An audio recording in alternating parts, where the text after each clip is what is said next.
Now we're recording. All right, welcome everyone.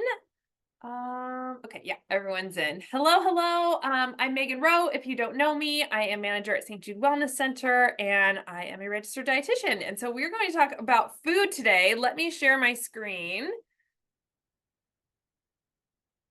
And this is being recorded, so we will have this recording up and ready for you pretty soon. Usually it takes a day or so to get the recording up and running. But we are going to talk about meal prep because if you're not in like the planning world of marketing and getting, webinars ready like I am, you may not be thinking ahead already. And I've been thinking about the holidays because that's kind of the content that I need to be creating and getting ready for you. So when I put together this agenda a couple of months ago, I was thinking, wow, people in August are getting ready to go back to school and getting ready to maybe go back to work or back from vacations. Or maybe you're just starting to get out of the kind of seasonal summer rut and starting to think about meal prepping once again. Because I feel like when it's really, really, really super hot, it's sometimes hard to do a whole lot of meal planning. It's kind of just cold meals. But we are, believe it or not, getting into fall before you know it. And I do know a lot of you have kids or grandkids that are getting into school. And so it's just kind of time to start that routine again. So we're going to talk about meal prep, but we're going to talk about it in more of a personalized way. Instead of just, here are my tips for meal prepping, we are going to talk, I could show you my agenda and we could talk about that. We're going to start off talking about the food and the plate itself, and just as a reminder, but really we're going to talk about how to personalize those pieces. So if you are someone with IBS, maybe you are someone who is gluten-free, maybe you follow a keto diet for a variety of reasons, the meal plate itself, that balanced plate or the my plate, however you want to call it, is such a helpful tool and guide, but it doesn't always help us in, well, what is the right vegetable for me? What are the right starches for me, the right proteins? So we're going to kind of go through and personalize each category and then take that knowledge and put it into a meal plan for practice. Okay, so that's kind of where we're headed today, and we have a lot of content to cover. So as a reminder, we have the My Plate. There's so many versions of this My Plate that are out there. This is not the USDA one. I personally don't love the USDA one because it's very kid-centric and there's the cup of milk that's always there, and we don't always need a cup of milk, and we don't always need half a plate of fruit and half a plate of veggies. So I like this plate quite a bit. It's just a lot more realistic about what we truly need with our macronutrients, macros being the types of food groups that give us calories. And then we can always play with it. You could have a cup of milk along the side, but milk also fits into these categories. So when you're thinking about what you're going to eat for a meal, you should be thinking half of my plate is vegetables, ideally non-starchy vegetables. So those are your greens and your crunchy things like bell peppers and carrots. They can be cooked, they can be raw, they can be frozen. We'll go through all those types of options, but half of the plate, meaning really probably closer to 2 cups of vegetables, are filling up the space. So it's not necessarily fruits and vegetables, it's vegetables. A quarter of your plate is your starches. And this is where sometimes we have to modify a little bit depending on if you are following a higher carb diet because you're an athlete, or a lower carb diet because we're looking for weight management.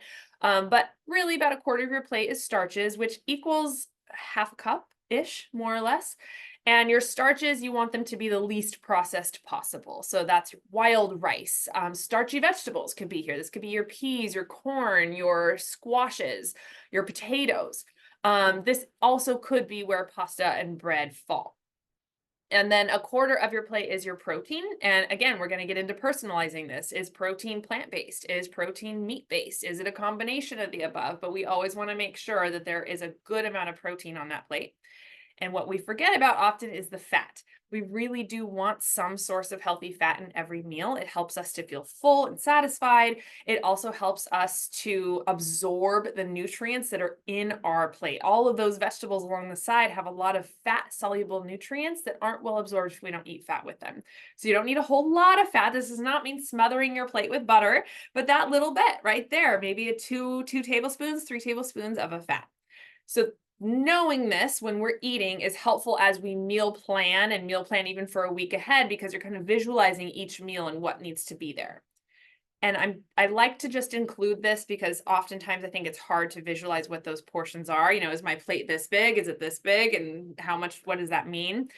So I really like the hand guide for portions because it does kind of depend on who you are and what your body size is and how much you need. So in general, your protein or a quarter of your plate is about the size and thickness of your palm up to your fingertips. So this is for most people a half a cup to maybe a full cup, depending on the size of your hand.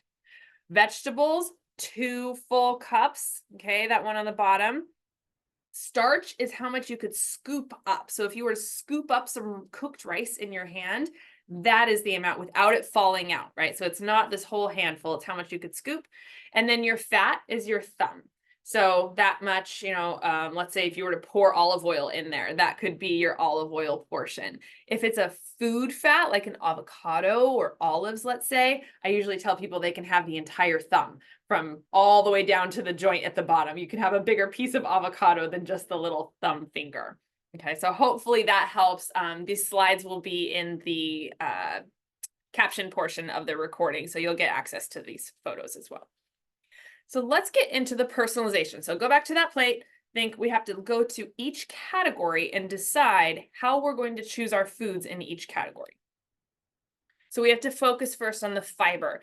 That's really what we're getting the most from the vegetables is our fiber. We're also getting tons of phytonutrients, but I often will call this section my fiber section instead of my vegetable section, just because that's what you're getting out of it. So let's say you are someone who has immune concerns. You're immunocompromised, you have an autoimmune condition, maybe you just had the flu. So maybe this is a short-term meal plan. You're just knowing that right now I need to really amp up my immune system because I had a really bad bout of the flu. Maybe you're in cancer treatment or coming out of cancer treatment, or you're cooking for someone in cancer treatment. These are some of the vegetables and the fiber content that's going to be the most immuno-boosting. Mushroom and mushroom powders, dandelion greens, and really any bitter greens. So dandelion, arugula, kale, those really bitter green leafies have a lot of immuno-boosting nutrients. Bell peppers of all colors, so high in vitamin C. And crucifers, meaning any vegetable that has a big green leaf around it. So this can be your cauliflower, broccoli, cabbage, I said cauliflower, cabbage, bok choy. These are all good examples of crucifers or cruciferous vegetables. Now, all plant foods are going to give great phytonutrients that in turn help the immune system. So don't think like, oh, this is all I'm allowed to eat. But these may be things you want to add in more often if immune boosting is your goal when you're thinking about meal planning and meal prep, is I want to work on my immune system. Let's add a lot more mushrooms. Let's add extra bell peppers. How can we add more in? Maybe when you're thinking about snacks, you're leaning on these vegetables. Okay. Now, one other thought might be you're looking at raw vegetables. Maybe you are someone you don't have any GI intolerance at all. Maybe you don't like the texture of cooked vegetables. You could be looking at raw, in that which case carrots, cucumbers, tomatoes, greens, cabbage, radishes, and jicama are your most delicious tasting raw vegetables. Other things often need to be cooked. Moving over to the IBS digestion concerns. If you have IBS, if you tend to bloat a lot or get cramping after you eat, maybe you just had some sort of gut surgery, maybe you had gastric bypass years ago, and so forever you're thinking about the digestion going on. You may actually need to eliminate the raw vegetables or the cruciferous vegetables because they take so much digestive juices, they can create more bloating. A lot of times people with significant IBS symptoms, you may not need to always eliminate raw vegetables, but you need to get rid of them when you're having really intense symptoms that day, and or you just cut them really tiny or cook them a little bit. A slight steam or a really fine chop can really make a difference in not having to digest quite as much, which reduces your gut symptoms. So boiling, steaming, or roasting can soften them, shredding or chopping really tiny, or even blending. These are all ways that you can still eat the same vegetables as someone else, but maybe in a way that's more tolerable for your stomach. Maybe you are someone who's looking for fun with food. You're dealing with kids at home all the time, and I'm like trying to make fun stuff. Or in the same way, maybe you're trying to replace your carbs with more vegetables. You can do a lot of the same stuff in this category. Zoodles or other types of spiralized vegetables are a lot of fun. They're also a way to get kind of like a pasta-like texture without having pasta. Parsnip or carrot fries, making French fries out of more starchy vegetables instead of potatoes. Cauliflower or turnip mash instead of mashed potatoes. Shredded veggie pancakes. You can throw all kinds of shredded vegetables together with an egg and kind of make a pancake out of it. It's fun. It's also a way to feel like you're getting something bready or tortilla-like without having that bread or tortilla. So they're good ideas if you're trying to maybe replace that starch category with more vegetable, but still have the texture and taste of something starchy. There may also be medication reasons for having to change and choose what types of fibers and vegetable you are putting on your plate. If you are on warfarin, you're going to need to be very aware of what type of green food, vitamin K food you're eating. It needs to be very, very consistent versus someone not on warfarin never needs to worry about this. If you're on renal medication, you may need to be paying attention to the potassium foods and keeping those lower. So you may need to have a chart of your high potassium vegetables and only have those maybe once or twice a week or in very small amounts. So obviously this is not all types of conditions, but this is to try and get you in the mindset of what is my goal for my food, for my health? And then in that vegetable category, how do I choose the best vegetables for me? Because it's not going to be the same for everyone. There's also just the taste preference. You may have an immune concern, but you may hate mushrooms. So how do we get some mushrooms into you? Maybe we do need to lean on powders and putting them in smoothies where you're not going to taste it. Or maybe you just don't eat mushrooms. And that's okay too if you're having other food from that category. All right, so moving on to our next category of starches. I wanted to first list different types of starches and to give you kind of the flavor ideas and different ways that you can put starches in this category. And then we'll have a slide on conditions and how to choose them. So within the starch category, you have rice. There's all different types of rice. You don't just have to have white rice. You can have brown rice, black rice, red rice, wild rice, jasmine rice. They all have a different nutrient profile. The wilder, the better when it comes to phytonutrients like your B vitamins and your zinc and your selenium. So the less processed, the better there. Then you have ancient grains. Ancient grains are things like barley, kamut, spelt, farro, emmer, freekeh, and bulgur. They may sound very unfamiliar to you. You can often find them from like the Bob's Red Mill brand that's listed there. Ancient grains are cool because they are types of grains that have not been highly processed. So wheat is a grain that has been manipulated and processed all over the board, as many ways and types and shapes that you can think of. So wheat has lost a lot of its nutrient profile. It's just kind of more of an empty grain. It doesn't offer a lot because it's been so highly manipulated over time.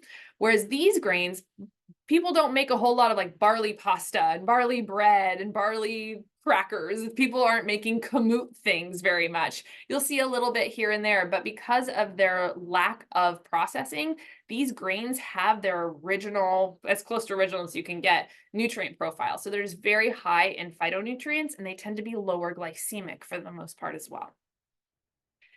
GF stands for gluten-free.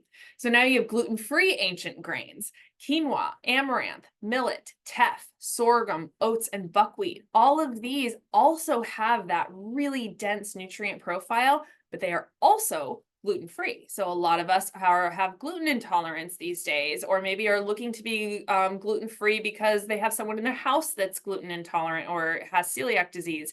But you want grains in your diet. You want to be eating all that good B vitamin and getting some of the good starch. You can still find ancient grains that are also gluten-free. And then you do have your wheat varieties as well. And then ways to eat them. So I think this is also where people get stuck when meal planning is, okay, great. I know I bought some barley. What am I supposed to do with it? So think of starches, you can eat them whole, like as a side dish, as a casserole, in a soup, hot cereal, or popped even. Things like sorghum, you can actually pop like popcorn, but you can also turn them into flours, and not you specifically, unless you have a flour mill, but you can buy them in flour form. So you can buy quinoa flour, you can buy spelt flour, you can buy buckwheat flour, and all of these things can then be used to make whatever other starch thing you want, cracker, tortilla, a bread substitute, cereals, granolas, and they have the nutrients of that original form. So quinoa, oat, and buckwheat are kind of some of my favorite alternative flours that have just so much more nutrition in them than wheat flour, but they act a lot like wheat flour when I'm cooking. Typically, though, you do still want to look for recipes that use that flour and not just do a one-to-one swap, because they don't always work exactly the same in a recipe. These also fall into your starch category, which I think people forget about. They often think that they fall on that vegetable side, but everything here is a starch, meaning that it increases your blood sugar. So it has to go in that quarter of the plate. Potatoes, sweet potatoes. What I mean by hard squash is anything that, if you're to think about taking a knife and actually cutting through it, it's really hard, like a pumpkin versus a zucchini, right? So they're both squashes, but your hard squashes are the ones that actually have quite a bit of starch content versus zucchini isn't going to increase your blood sugar very much. Cassava, corn is a starch, not a vegetable. Beets as well, parsnip, and arrowroot. So a lot of these things you just cook up as you like to cook them, but just make sure you're putting them in that starch category and still having vegetables. Or some of these things you can also find, again, in flour form, like cassava flour. You can make tortillas. They're delicious out of cassava flour with just the flour itself and water. And you're still having a starch, but you're getting all the nutrients of the cassava, the starchy vegetable, rather than just refined white flour. Chickpea flour. I love using chickpea flour for pancakes and flatbread. You can also make what's it called? Socca, S-O-C-C-A. It's kind of like a really thin Mediterranean flatbread that you can put even pizza toppings in. And you're getting a ton of protein there instead, again, of regular white flour. So it's just making some swaps that now make that starch category even healthier. Fruit, peas, and legumes like lentils and beans also count in the starch category. So this is where breakfast comes into play. A lot of times people are like, I have oatmeal and fruit. Isn't that a perfect breakfast? Well, you're actually having starch and starch. So we're having a whole plate of starch instead of looking at where's my protein? Can I get other sources of fiber? So now let's look at condition specific. How are we going to choose our starch based on our health needs, our health goals? If we have an autoimmune condition, we may want to look at limiting or omitting grains in general. A lot of autoimmune conditions tend to do well with elimination diets of grains. It doesn't mean it's a forever, but some people are able to find out that they do really well with smaller amounts of grain or certain types of grain. Sometimes ancient grains, they do much better than with just regular wheat. If you are someone with IBS or GI upset or any sort of gastrointestinal stuff, you're going to actually want to look for lower fiber. Same thing with not having raw vegetables. You want maybe lower fiber, possibly more refined grains, especially if you're in a flare-up. If you're looking for carb control or you follow a full-on keto, very, very minimal carb diet, then you're going to be wanting to look for plant carbs. So that's where your potatoes and your peas and your corn come into play. Probably none, if maybe a very, very little bit of grain, but the lower carb versions of those. And maybe you're not having any of the starches at all. It kind of depends on how closely you're following the diet and what you're getting out of it. But a lot of times people who follow keto can actually have some starchy vegetables alongside a good amount of fat and protein. If you have celiac disease, you're not choosing any of the gluten grains. If you follow a vegan diet, you are probably eating more starch than someone who's eating like a lower carb animal-based diet. So that's something you may want to look at, is how can I choose my lower glycemic carbs? SIBO is a type of gastrointestinal condition. It's actually stands for small intestinal bacterial overgrowth. If you have that as a diagnosis, then you actually have to choose very specifically what starches based on a FODMAP type of diet. So if this doesn't apply to you, don't write down FODMAP, but if you have SIBO or you know someone with SIBO, that's a type of meal plan that you would be following. Okay, so hopefully the carbs and starches and fibers, we kind of are wrapping our heads around that. Hopefully you're starting to picture in your plate what vegetables are going to work for you, what starches are going to work for you. And we're going to just move all the way around the plate to protein now. So in the protein category, we have two main options. We have land protein, sea protein. Oh, I guess we have three main options: land protein, sea protein, and plant protein, which I'll show on the next slide. So these are our animal proteins on this slide. Our land proteins are poultry, which could be anything from chicken, turkey, duck, quail, pheasant, and egg. Pork can come in tenderloin, chop, round, shredded, bacon, or sausage. Beef can be a ground, round, flank, steak, tips, organs, or even tongue. You also have game meat like bison, deer, boar, and goose. You also have what I just consider other is rabbit, horse, goat, even insects for some people, or lamb. All of your land animals have the most complete amino acids and the most vitamins and minerals that can be absorbed. They're very, very highly absorbable because they come alongside the fat and the protein of that land animal.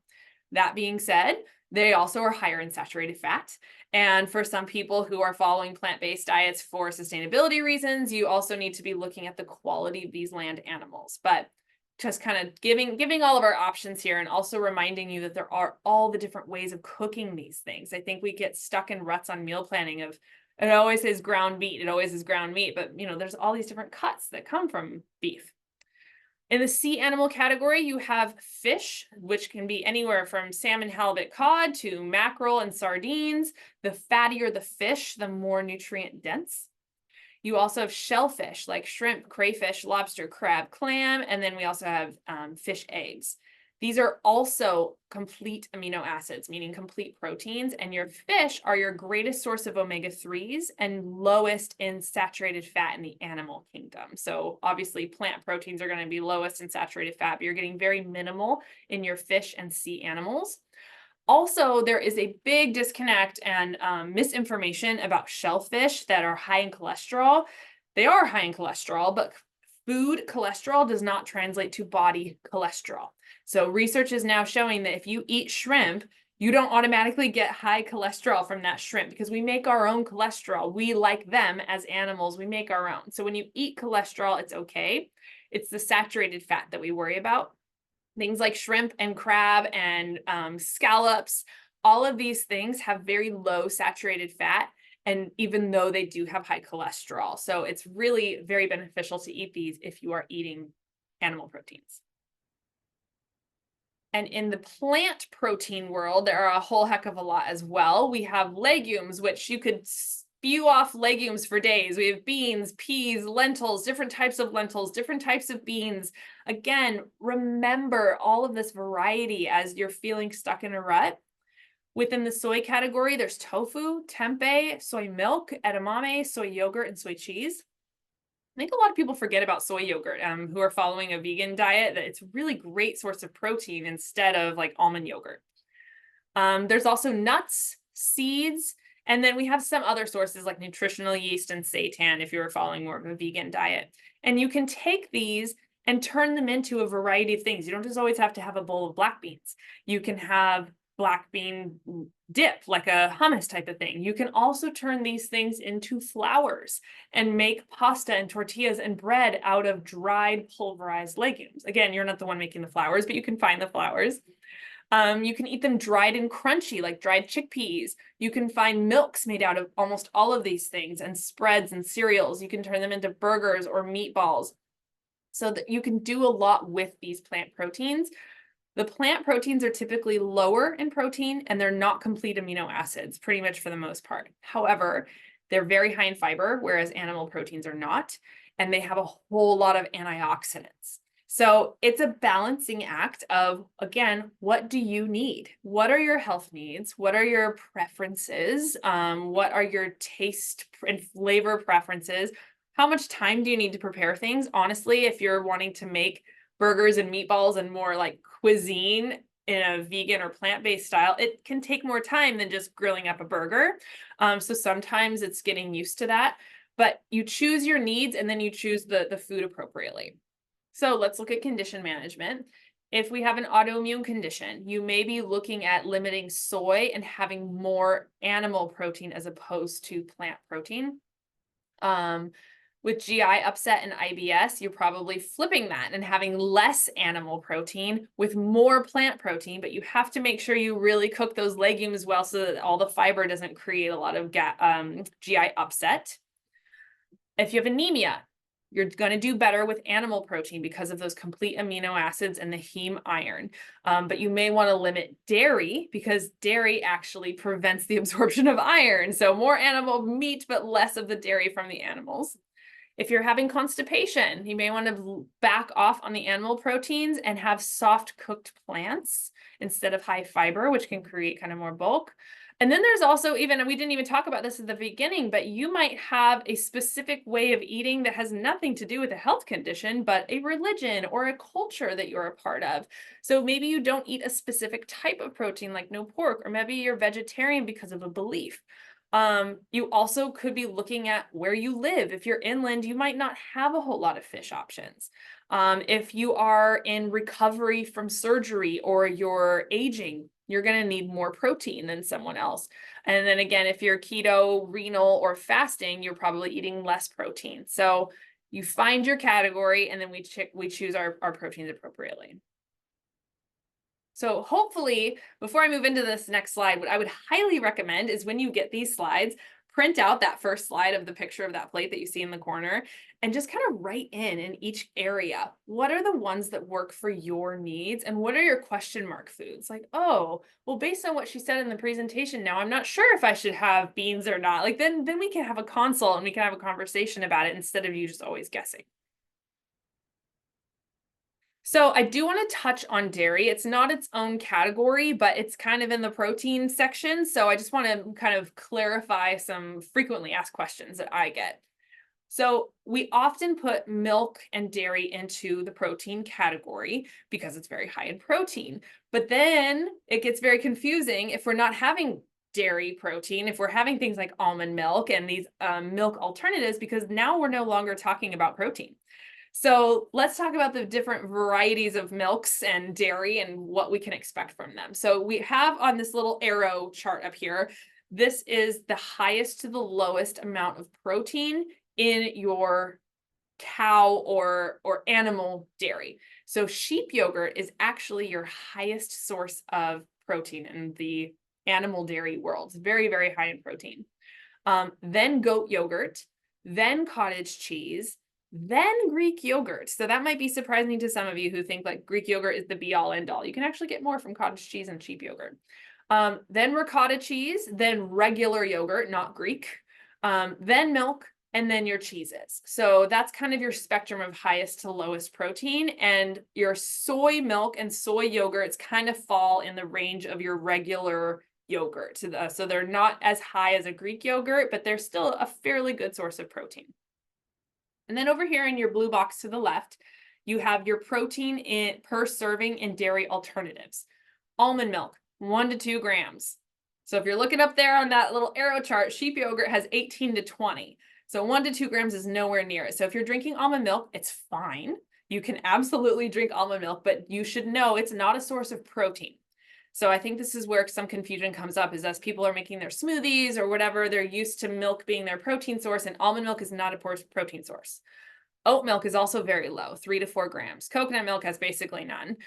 Pea protein has a little bit, 4 to 8 grams. So you're looking at more like a cheese in its protein source. Hemp milk has 2 to 4, flax milk 2 to 3, macadamia 1, and cashew less than 1. So again, there's nothing wrong with any of these milks. It's just knowing what you're getting nutritionally from it and planning around it. So if you're having a meal of oatmeal, let's say, and you're trying to add more protein and you're adding coconut milk, you're not adding protein, you're adding fat. And so how can we add protein if you really want to stick with coconut milk? So those are like the thoughts that go through my head. And then there are no or low lactose options as well. A2 milk, Lactaid, and sheep and goat milk are actually very low in lactose despite it being an animal product. So our last category, excuse me for a second. Our last category is fat, that little circle right in the middle of the plate, and we want to make sure we are eating a little bit of fat, okay? Fat-free diets have done no one any good. Now, it doesn't, again, when I say that, a lot of people think that and then it's time to pour butter over everything. That's not the case either. We're gonna kind of meet in the middle here. But first of all, what are our fat options? You can have whole food fat from plants, avocado, olives, nuts, seeds, coconut, seaweed, and then you can make foods made from these, like guacamole is just mashed avocado, pesto is your olives that are turned into an olive oil, tapenade and butters. So you can make like a peanut butter that's a nut butter. So these are all examples of how you can eat whole food fat as opposed to the oils from those fats. And whole food fats is always going to be your number one choice of fat, because not only are you getting the fat, now we're also getting phytonutrients and fiber. Avocado is one of the highest sources of fiber in the plant world, even though it's not a crunchy food. So you're getting all those things tied in together instead of just fat. Whereas oils, and oils are great for cooking, and you should definitely have some in your diet, but oils is just fat. There's no phytonutrient involved. There's no fiber going on. You're not getting the other stuff. You're just getting the fat. So when you do choose these, you want to choose the ones that are cold pressed. And this is across the board. I don't care what condition we're looking at managing.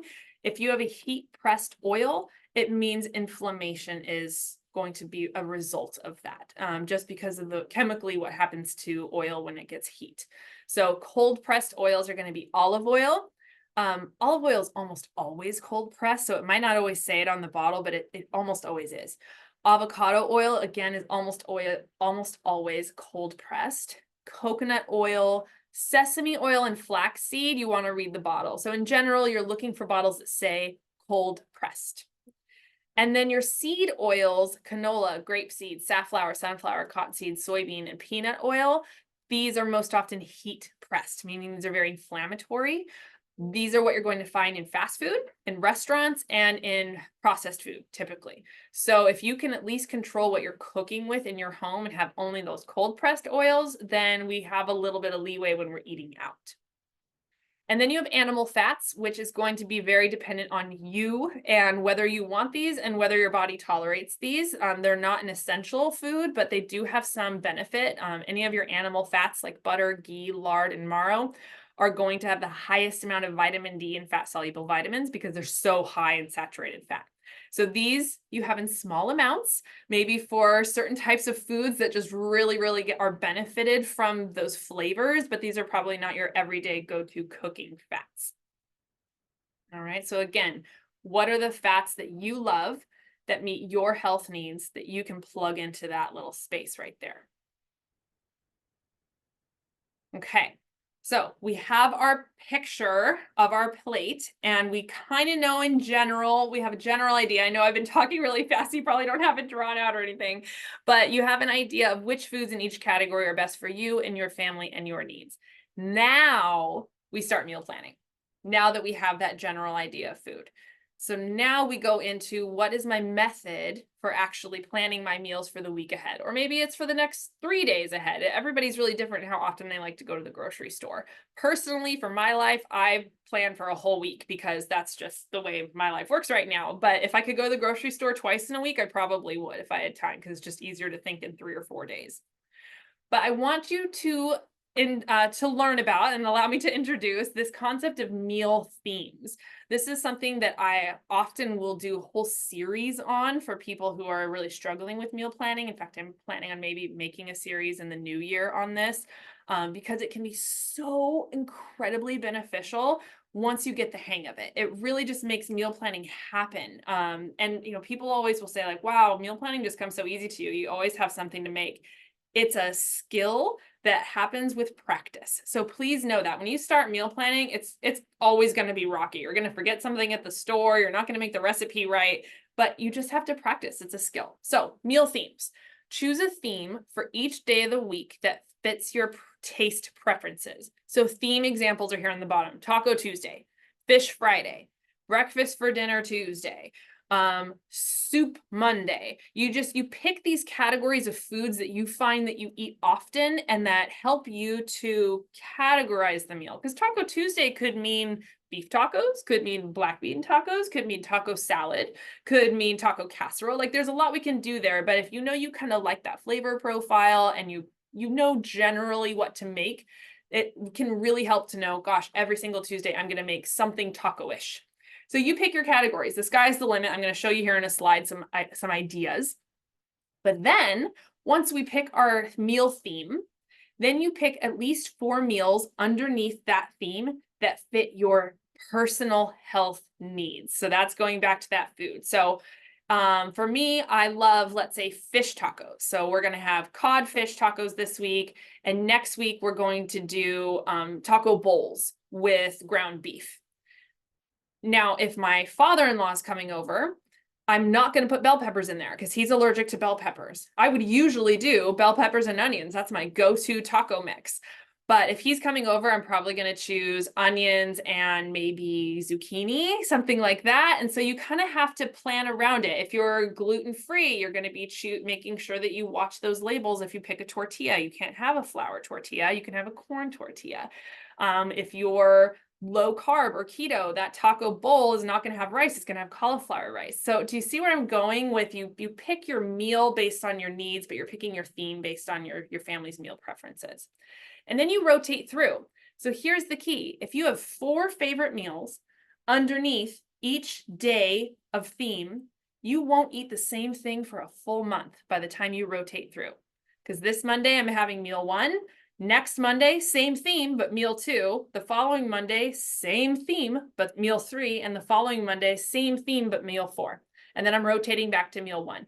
So it gives us that variety. And then again, over time, you start figuring out you have more than just 4 meals in each category, or maybe you rotate themes each month. You start to get better at it. You have more and more variety. But if you just follow this for like 6 months, oh my gosh, you get so good at just planning and figuring it out. So here's some ideas for meal themes. Pasta night. Maybe pasta night is every Thursday. We could have spaghetti with salad. We could have a roasted veggie penne pesto. We could have Greek pasta salad. All different things. And then I'm thinking of my health needs. Maybe I'm doing, for my pasta, I'm choosing chickpea pasta because I'm vegetarian. And so I don't want ground meat in my sauce, but I need more protein. So I'm choosing legume pasta. Things like that, where now you're picking your ingredients based on what we already talked about, if you're filling these things in, because my Greek pasta salad is going to look very different than Patsy's Greek pasta salad, right? Because we have different preferences, we have different needs in the household. Salad night. If you love salads, you could have salad night. Taco salad, grilled vegetable and chickpea salad, Chinese chicken salad. You could have a rice night. You could have chicken night, Taco Tuesday, pizza, sandwiches. Breakfast for dinner is one of my favorites. We have that most weeks. Stir fry, steak or grill, barbecue night, bowl meal, crock pot, leftovers. You can it doesn't always have to be an ingredient. It can be a type of meal. It can be a way of cooking, like crock pot night. And it just helps you get your mind around, what am I making this week? Because I kind of in general know my categories. So I don't even have a printout for you for this because it's so easy. I just want you to draw this out on a paper. Draw out this box with 2 different boxes in each column, or grab your calendar or your planner and write it in there, and do this today. After we get off of this webinar, do it. In fact, right now I'm going to give you 30 seconds and at least pick one theme and 2 meals to go with it. Even if it's in your head, ideally write it down.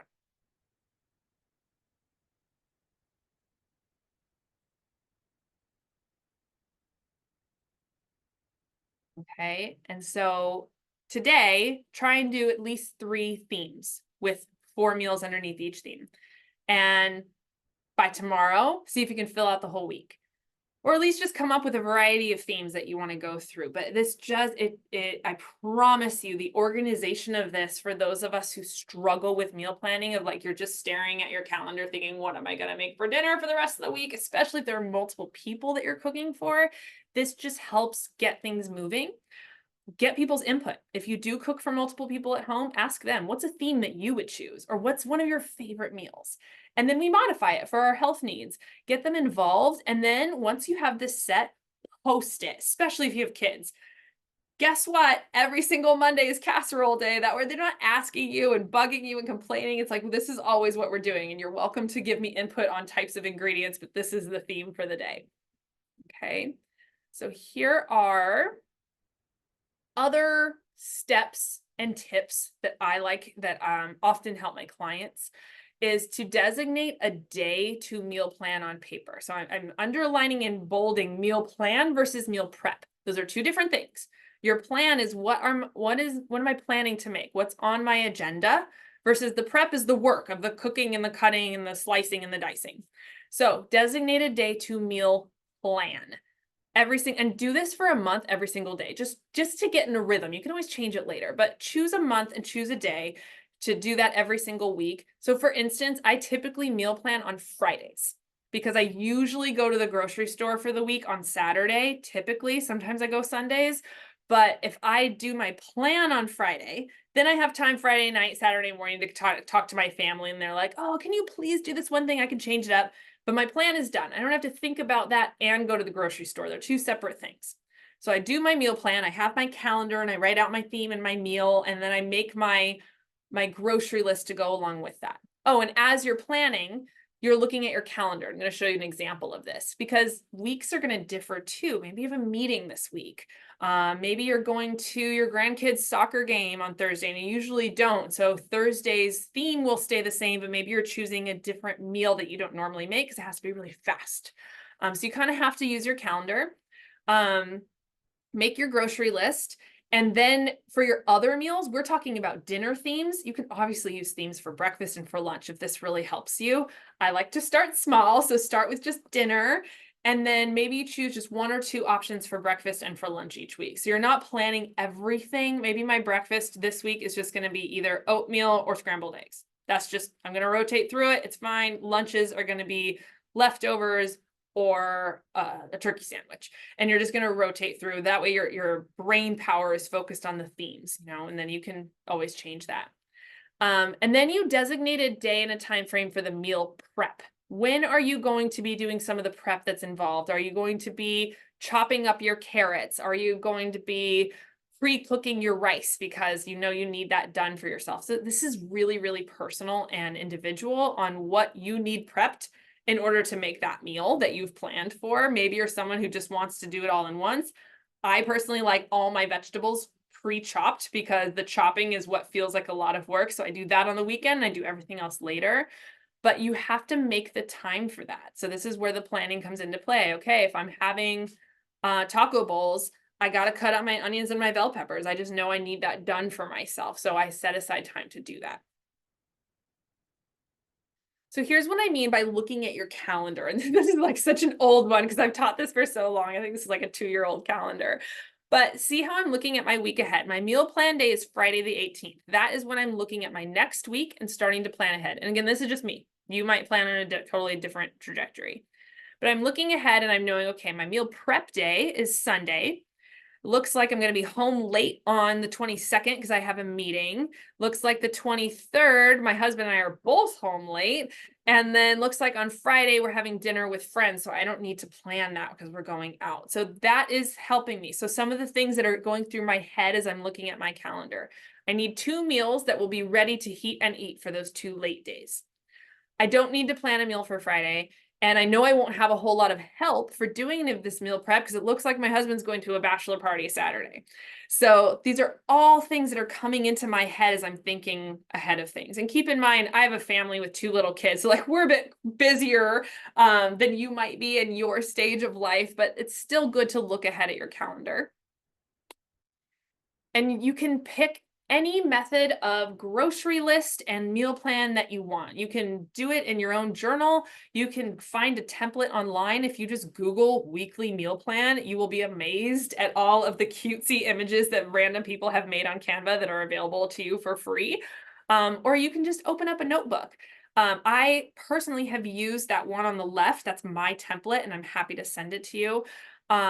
many, many, many times where I would write out all my dinners based on my themes that I had on a different sheet. And then I would just sort of write a variety of ideas for snacks, breakfast, and lunch, just kind of to keep things simple. And over time, I find I haven't needed it as much. And I just have this little like notebook in my purse and I just jot down my meal ideas and I go to the grocery store with that because I know my themes in my head so well. But you'll get there.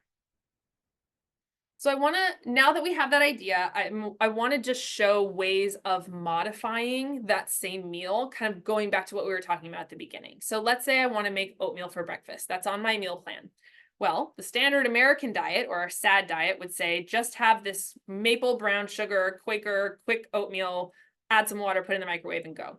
Well, this doesn't have protein, doesn't really have a lot of fiber, so it's not really meeting my whole meal needs.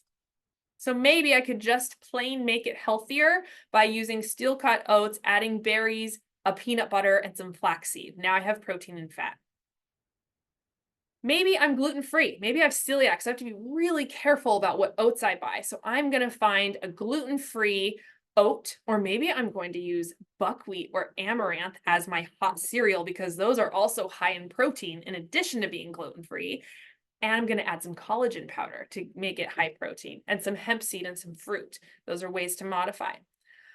Maybe I go savory. Maybe my goal is I've got to get more vegetables in my diet and I'm going to add them in at breakfast. So I have savory oatmeal. Maybe my goal is keto, very low carb. So I'm actually not going to use oats at all. I'm going to do a chia-based oatmeal and just have like a chia pudding. They call it chia note meal. If you Google that, you'll find lots of recipes. So these are all ways I can have my oatmeal breakfast, right? And you can apply this to lunches and dinners too that we're modifying. And these are ones that, again, I'll send you these slides, but just different ideas for breakfast. You could have smoothies. Smoothie bowls are actually my favorite, where I pour my smoothie over some chia seeds the night before, make more of a chia pudding, and then I add toppings. It's just more filling to me than drinking a smoothie. Chia pudding, overnight oatmeal, an oatmeal bake, egg muffins, protein pancakes, all things that are pretty simple to make ahead, but they do take that time of prepping ahead. Okay. Lunches. So again, maybe my lunch on my meal plan is a sandwich, but that's not super high in protein, not really seeing a lot of vegetables there. So let's just make it healthier. We'll add more protein. We'll have an egg salad sandwich on a high fiber bread with vegetables on the side. Maybe I'm reducing my carb. I'm not full keto. I'm just looking for less carbs. So I'm having an open face sandwich. And I'm vegetarian, and so I'm using a like guacamole base that's been mixed with beans, and I smash that like an open-faced avocado toast with lots of vegetables on it. Maybe I'm eating a chicken pesto artichoke type of panini sandwich, so I'm getting a lot of vegetables on the inside. If I'm really low carb, perhaps I'm having more of those cauliflower flatbreads, or having some sort of lettuce wrap. So different ways to have that sandwich lunch. And then we'll keep with our Taco Tuesday theme. Here's what you could have. But you could just make it healthier. Have a corn or a flour tortilla with grilled chicken instead of fried and extra vegetables inside. If you are grain-free, remember we talked about that being a potential option. If you have an autoimmune disease, you could find a cassava tortilla and have a fish taco.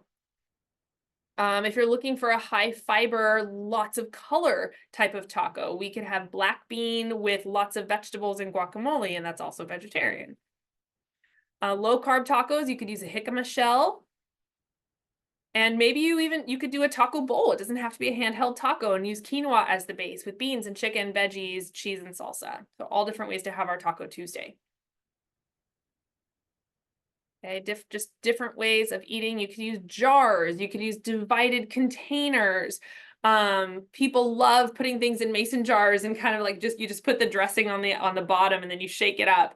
Chilies and soups and casseroles are easy to make ahead of time and they make a ton. Burgers and patties and meatballs, you can freeze these.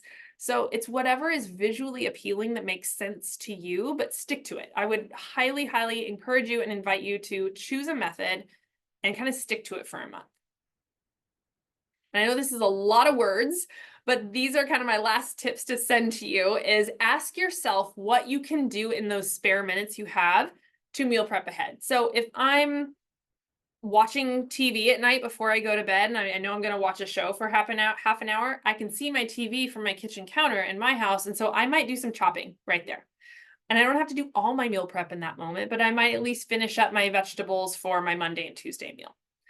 Batch cook ahead if that works for you. Don't worry too much about meal planning all of your meals. Focus on a dinner or focus on your lunch for a while.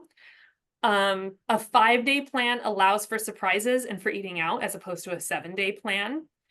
Pack your lunches the night before. Maybe you need a meal delivery service. Maybe you can only handle this because of how life is right now for 3 days a week. And the other days a week, you need someone to deliver meals to you. And that's okay too. Jot meal ideas as they come. Okay, especially if you find that you often have an idea, but then you sit down to meal plan and nothing's coming to mind. Jot them in your phone. Take advantage of social media. I'll show you some of my favorites on the next slide. Don't buy a cookbook without pictures. And if you get overwhelmed with the idea of cooking, don't choose recipes with more than 5 or 6 ingredients. That's kind of a nice gauge. So here are some of my favorite resources. Real Plans, if you Google that, or Google Pepper Plate, or Engine 2 Meal Planner, or Cook Smarts, or Plant Based on a Budget. All of these have both recipes and meal planning platforms. So all of them have like a free option, but they also have a paid for option if you want to get an app and actually use their platform. But I like how they all work. They're just all different. It's whatever visually works for you and your brain and how you're doing things. Plant Based on a Budget and Engine 2 are both vegetarian/vegan specific. The other 3 are just sort of everything meals. If you're on Instagram, I love Instagram for food because I can just visually see what's going on. And I can be like, oh yeah, I like that meal. And I save things. I save them to my favorites so that I can come back later when my brain can't think of anything to make. Oh yeah, that person made this thing. And I only follow Instagram people who are making meals that are good for me and my needs. So RD Megan is me. I post meals all the time. Meal prep on Fleek. They are specifically all about kind of meal prepping in those containers for your week of lunches. So that could be helpful. Culinary Nutrition has a lot of alternative eating. So gluten-free, like different condition management stuff. Real Food RDs has great, easy, very family friendly. Danielle Walker has a lot of great ideas. She's autoimmune, so she's like no grain, no gluten. Zach Cohen is more of an athlete, and Eating Bird Food is just good, healthy, in general eating. Lots of good ideas there. So none of these are necessarily meal plan places, but they're great recipe inspiration places to follow. These are some of my favorite healthy meal deliveries. If you need that, if you need a company that will just send you the ingredients and you cook them, there are those. And then there are some great companies that send you fully prepared meals. I'm really liking Factor meals right now and Nutrition for Longevity. Those are probably my 2 favorite as far as their flavor and their taste, and they have good healthy options. And then my last kind of words of wisdom for you are tell the computer what you are looking for. Instead of just saying, I'm looking for a healthy oatmeal, say I'm looking for a high protein oatmeal with chia seeds. And you can even say that's less than 30 grams of carb, something like that. Use keywords, especially now with AI out there. You can be so specific, and I promise you something exists, a recipe exists. So I might say, I'm looking for meatballs that have chickpeas and spinach in the ingredients. I might Google search almond flour with no butter muffins. You could just be so incredibly specific with what you're looking for and get a recipe that meets your needs.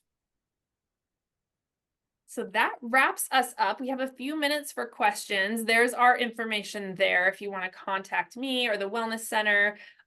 Just so you know, if you're not super familiar with what else we do here, I'm one of 2 dietitians. Lynn does a lot of our consults, just most of our consults. I do most of our teaching, but we do cooking classes and we do webinars almost every month. And for those of you from Mount Sac, obviously you see me every month. But let me see what our questions are. Oh, there's a lot of them. Okay. Cat mac and cheese is a veggie. I know who that one was. It can be though. It's vegetarian, and believe it or not, you can make it again to meet your health needs. So if you're using, let's say, a lentil pasta, chickpea pasta, fava bean pasta. Now we have high protein, high fiber pasta. Maybe you make your own cheese sauce. And now that's much healthier than a Kraft mac and cheese. I will say I just found a brand called Goodles, like noodles with a G. They sell it at Costco and it's just like Kraft mac and cheese and it's made from good quality ingredients. And I even made it for my husband, who is my most skeptical food person. And he was like, this is really good. Actually, I can't believe it. Let me pull this down. What about the condition of no gallbladder? Is it the same as SIBO? Not the same as SIBO. SIBO is very, very different than not having your gallbladder. Gallbladder removal means that you're no longer producing the bile, so it can be hard to handle fats in general. Now, most people actually adapt over time. So if you had your gallbladder removed 10 years ago, you could probably handle a good amount of fat. But right after gallbladder removal and for a while afterward, fats are going to be harder to tolerate. So that would be the one area of the plate you want to minimize and usually eat whole food fats instead of the oils. What's your professional suggestion when it comes to carrageenan? Completely avoid or once in a while? I am in the camp of once in a while is completely fine. Carrageenan, like a lot of additives and preservatives, has a lot of mixed research around it. And I've not seen anything that says absolutely positively you eat this and this will happen. It's just like a lot of association and causation. So do I go out of my way to eat it? No. Do I read ingredients? And if I have two separate milks that both fit my needs and one has carrageenan and one doesn't, I'll probably buy the one that doesn't. But your body can handle it to have a little bit. Are there any benefits to taking apple cider vinegar in the morning? Yep, absolutely. Any type of acid in the morning helps to set up your digestive system for better digestion. So I personally don't really like the taste of apple cider vinegar. So I drink like a lemon water in the morning for the same reason, but there's good research around apple cider vinegar helping with blood sugar control as well. Wow, the night theme is so helpful. Thank you. Yay, I'm so glad. That was a game changer for me. Oh, wow, look, you're answering each other. I love this. So Catherine told Anna what is saturated versus mono unsaturated MCT. Mono unsaturated are both liquid and solid form. Saturated is solid form. MCT is the most concentrated source of fat found in oils, dairy, etc. Yeah, that's spot on chemically. From a nutrition perspective, mono unsaturated is a little bit more health promoting. Saturated fats have a lot of benefit, but having too much of them can clog our arteries. MCTs or medium chain triglycerides are types of saturated fat that can go straight to the brain in a good way. So they're used instead of stored. Question might be outside of the scope of this class, but wondering if there is any truth to plant-based milk alternatives that are high in oxalates contributing to kidney stones. So anything high in oxalate can contribute to kidney stones. But typically they're not just going to like cause a kidney stone. It's for people with kidney stone history or at risk of kidney stones, where then oxalates can kind of trigger that a little bit more. So it's not like they just turn them on and create them. It's for people at risk of them. And yeah, the recommendation is typically to keep your oxalates to a minimum, not necessarily to completely eliminate them. The body can handle it, but it depends on how at risk you are and how much oxalates you're having. And so a source can be plant-based milks, but oxalates can be in other things as well. Just plants. Oh, and again, you're answering each other. Love that. Is there any dietary component to increasing the number of people getting UTIs? Nancy, I don't quite understand your question. I'm assuming you're just asking, is there a dietary component to getting UTIs, maybe? In which case, obviously women are, okay, good. Women are more at risk. Highly acidic diets can be a risk for that. So this is not to say you can't have acid. Like I just told you, having some acid before you eat is actually good for digestion. But having diets that don't have a lot of vegetable in them, which can kind of help to neutralize, having diets really high in animal protein can also cause that kind of pH imbalance. So not saying you can't have those things, but it's typically the out of ratio. So if you're having a whole lot more animal protein than you are vegetables, that can put you at risk of a UTI. Not having enough water is a big risk of getting UTIs, and not having enough plant foods in general. And what's your recommended amount for the apple cider vinegar? 1.5 tablespoons is perfectly fine. I wouldn't go over 2 tablespoons because then we don't want to burn the esophagus, which apple cider vinegar can do. So whether it's apple cider vinegar or lemon juice, 1 to 2 tablespoons, depending on your tolerance, is really beneficial. You can also mix it into water. You don't just have to take a shot. You can like put it in a 4 to 6 ounce glass of water and drink it that way. What about fermented foods? Good or not? Oh, did I just get rid of my screen? Oh, I'm still sharing it. I just somehow got out of my presentation. Let's see. Fermented foods are fabulous, super, super fabulous for our gut, but especially people with gut issues that are already happening. If you're having bloating, having cramping, if you're having IBS, you might not tolerate fermented foods very well because there's a lot of digestion that goes into it, which ultimately is a good thing, but you may need to calm down your symptoms of your IBS first before you can tolerate a lot of fermented foods. Fermented foods in general can cause gas if you're eating a high dose of it. So like people who love sauerkraut, are just throwing it onto their salads. Sometimes they have some gassiness. And then the other thing with fermented foods is things like kombucha or yogurts can be sweetened. And then you're getting a downside of having a whole lot of sugar with your fermented food. So kind of balancing all that out. Adding apple cider vinegar to 16 ounces of water. Love that. Yeah, and you're getting the best benefit if you have that before you eat the apple cider vinegar. My dentist recommends rinsing after drinking lemon juice. I assume she means if it's not diluted. I've never asked my dentist about diluted versus not. I've heard that too, and my dentist has given me the same recommendations, and I also brush and rinse after drinking lemon juice, but I don't know if it makes a difference with water versus not. I'll ask. I think I have a dentist appointment in 2 weeks, so I'll find out. All right, everyone, that is time. We're at 1:31. Thanks to everyone for hanging out. I see a lot of you were able to stay till the end, so that's wonderful. I will email anyone who was registered with the link to the recording and the PowerPoint slides.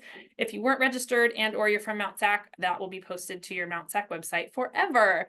So you're welcome, everyone. Absolutely. If you don't hear from me, if you don't get the recording link by tomorrow and you think you should have, just email me or email the front desk and I'll make sure you do. It could have been that you didn't register the way that we thought you should or something. Sometimes the emails get lost. So just let me know. I'm happy to send them. And awesome. Yes, yes, yes. See you on the Mount SAC website, and I'll see you all next month. We have more fun stuff to come. All right. Have a great day, everybody. Thank you so much.